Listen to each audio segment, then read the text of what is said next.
최근 들어서는 이제 경매도 같이 물건을 약간 추천해 드리니까 어떤 분들은 경매 물건 추천해 드리는 것 가지고 막 짜증을 내더라고요. 난 경매 물건 나도 볼 수 있는데 왜 경매 물건 주냐. 네, 그래서 제가 말씀드리지만 경매 공매 가릴 것 없습니다. 근데 이제 공매는 공을 들인 만큼 수익은 큽니다. 확실하게. 이 경매 물건 10개 볼 에너지가 공매 물건 하나 볼 에너지랑 똑같다고 보시면 돼요.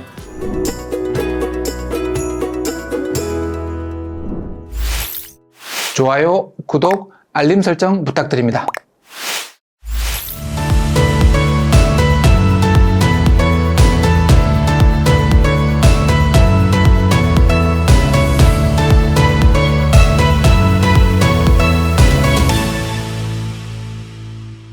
올해 들어서 이제 상황들이 많이 바뀌었다라는 이야기도 좀 말씀은 많이 들었을 것 같은데, 우리가 주택으로 갈지 상가로 갈지 토지로 갈지는 부동산 재테크를 시작하시는 분들이면 늘 고민하는 부분인데, 작년까지만 해도 주택 관련 투자를 하고 싶어도 취득세 등록세 부담 때문에 그리고 양도세 부담 때문에 좀 쉽지는 않았습니다. 근데 작년 12월 20일자로 취득세 관련 부분은 상당 부분 많이 완화가 됐습니다. 물론 2월 달에 법안이 통과돼야 되겠지만 거의 확정 발표가 된 상태라서 변동은 없을 것 같아요. 일단 취득세 기준으로 놓고 보면 1주택자가 주택 투자를 해야 됩니까? 아니면 상가나 토지를 투자해야 됩니까? 라고 물을 때는 2주택까지는 주택 투자를 하는 것도 나쁘진 않다, 이렇게 말씀드릴 수 있을 것 같아요. 왜냐하면 그동안 이제 조정 대상 지역으로 묶여있던 서울 전역이 2주택부터 취득세가 중과됐었잖아요. 거의 8%까지 올라갔었거든요. 법인은 말할 것도 없이 12%였고, 근데 이게 12%가 그리고 8%가 크지 않은 것처럼 보이지만 엄청 큽니다, 금액이. 그래서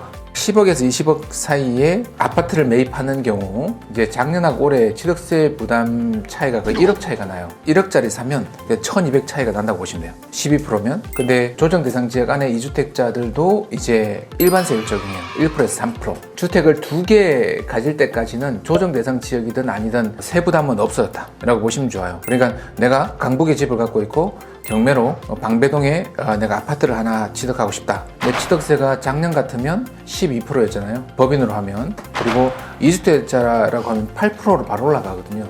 이제 8% 안 올라간다고요. 1에서 3% 끝납니다. 그리고 이제 부동산 법인 갖고 계신 분들 많은데, 주택 가격을 올려놓는 그 주범이 법인이다 그래가지고 법인의 주택 취득세를 12%까지 올려놨었거든요. 원래는 3.5%부터 출발했다가, 근데 이걸 한 번에 다 원상으로 돌리지 못하고 6%까지 내려놨어요. 작년에 비하면 반이라는 거죠. 법인 입장에서 본다면 세부담도 상당히 많이 줄었다라고 볼 수 있을 것 같고요. 그럼 일단 취득할 때는 2주택까지는 자유롭다라고 보시면 좋을 것 같아요. 그리고 3주택 이상의 경우에도 12% 같은 거 싹 다 없앴습니다. 다 6%로 그냥 일괄세율로 다 나가 6%로. 그러니까 내가 지금 3, 4주택자인데 공매로 주택을 바로 받아서 팔고자 한다라고 하는 경우에는 세부담 때문에 의사결정을 달리할 필요는 없었다라고 보시면 좋을 것 같습니다. 그러면 취득할 때는 이렇게 된 거잖아요. 이제 매도할 때가 문제죠. 양도세가. 일단 토지와 주택의 가장 큰 차이는, 주택은 소수가 많은 주택을 가지고 있는 바람에 사회 문제가 돼서 한 번에 사서 바로 파는, 주택을 통해서 돈을 버는 걸 막겠다 그래서 단기 매매는 70%, 1년 후는 60%까지 올려놨었거든요. 근데 올 하반기부터 단기 매매는 45%, 1년 후 매매는 그냥 일반 세율 적용하는 걸로, 그거는 아직 법안 초안이 마련되고 있지만 이것도 거의 확정됐다라고 보시면 좋을 것 같아요.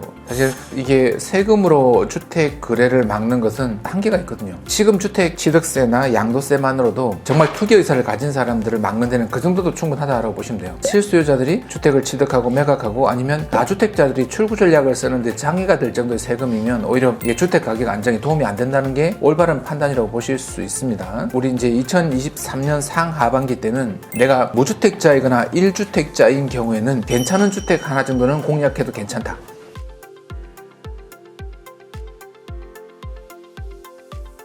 엊그제 영상 하나 보신 분 계시겠지만 탄현 야당역 그쪽 지역이 개발 호재들도 제법 있거든요. 근데 내가 정말 시드가 얼마 없다. 근데 1억 5,900 전세가 있고 2억짜리 빌라를 300만원 주고 살 수 있다. 그럼 내가 1주택자이거나 무주택자인 경우는 한번 해볼 법 하거든요. 이거 충분히 접근 가능한 투자 방식이 되겠습니다. 내가 무주택이거나 1주택인데 시드가 크지 않다라고 하는 경우는 나쁜 방식은 아니라고요. 그런 쪽으로 접근해도 상관없으실 것 같고, 그리고 상가 같은 경우도 마찬가지입니다. 특히 공매는 상가가 많지 않은데 공매상가는 분석이 전혀 안 돼 있기 때문에 공매상가의 경우에는 경쟁이 치열하지 않거든요. 꽤 괜찮은 수익을 올릴 수 있거든요. 만약에 4억 5천짜리 상가가 1억 8천에 나왔다. 그럼 사요 안 사요? 네, 사면 망합니다. 네. 상가는 망합니다. 상가를 가지고 자산 가치를 높이려고 사는 건 아닌 거거든요. 현금의 흐름이 없으면 상가는 그냥 동맥경화 걸린 거나 마찬가지예요. 강남에 정말 100억짜리 빌딩에 상가를 가지고 있는데 다 공실이다. 저는 되게 부럽다. 하나도 부러울 게 없습니다. 그러니까 상가는 사람이 들어오지 않으면 상가는 이제 생명력이 끝났어요. 왜냐하면 상가는 월 임대료를 가지고 가격이 매겨지거든요. 비어있는 상가 같으면 그 1년 지나면 가격이 절반 이하로 떨어져도 어떻게 대안이 없습니다. 근데 공매 상가들은 공실인 것도 있지만 공실이 아닌 애들도 많아요. 그러면 1억 8천까지 내려왔을 때는 그게 실제 임차인을 맞출 수 있는지를 그리고 상권 분석을 해서 얘가 최소한 2년 이상 유지가 될 것 같으면 들어가도 괜찮죠. 그런 것들은 여러분 접근하셔도 괜찮다고요. 그래서 공매 물건 중에 남들이 보지 않는 것 그리고 남들이 분석하기 힘들어하는 것들을 좀 놓고 들어가실 필요는 있다라고 말씀드리는데, 최근 들어서는 이제 경매도 같이 물건을 약간 추천해 드리니까 어떤 분들은 경매 물건 추천해 드리는 것 가지고 막 짜증을 내더라고요. 난 경매 물건 나도 볼 수 있는데 왜 경매 물건 주냐. 네, 그래서 제가 말씀드리지만 경매 공매 가릴 것 없습니다. 근데 이제 공매는 공을 들인 만큼 수익은 큽니다. 확실하게. 경매 물건 10개 볼 에너지가 공매 물건 하나 볼 에너지랑 똑같다고 보시면 돼요. 지지 옥션이나 옥션을 켜가지고 아파트 괜찮은 거 10개 한번 찾아보자. 1시간이면 찾습니다. 걔가 낙찰되고 안 되고는 둘째 치고 분석하자 그러면 10개는 찾습니다. 우리 가족 생계에 걸렸으니 상가를 찾아달라 하시면 이게 그냥 30분 찾습니다. 경매는 실제 그렇게 찾아드린 분들 있으니까 설명을 해도 잘 못 받아들여요. 잘 못 받아들이시는 이유는 공매 경매 그리고 투자에 깊숙이 안 들어와서 그래요. 지금 시드하고 상황들을 다 파악하고 있거든요. 그대로 하시면 돼요. 내가 원하는 지역, 내가 원하는 물건, 내가 처있는 형편에 맞게 움직이는 거라서 남은 데인데 나는 왜 안 되고 이건 의미 없습니다. 그 사람은 그 사람의 형편에 맞는 선택을 하신 거고 나는 내 형편에 맞게 선택을 하면 돼요. 내 형편에 맞는 전략을 짜서 차근차근 나가시면 돼요. 12월까지 갈 것도 없이 6월달 정도 되면 아마 내가 공매 경매에서 어떤 일이 벌어졌다는 게 다 결판이 날 수 있을 것 같아요. 공경매 정보 가득한 세미나에 여러분을 초대합니다.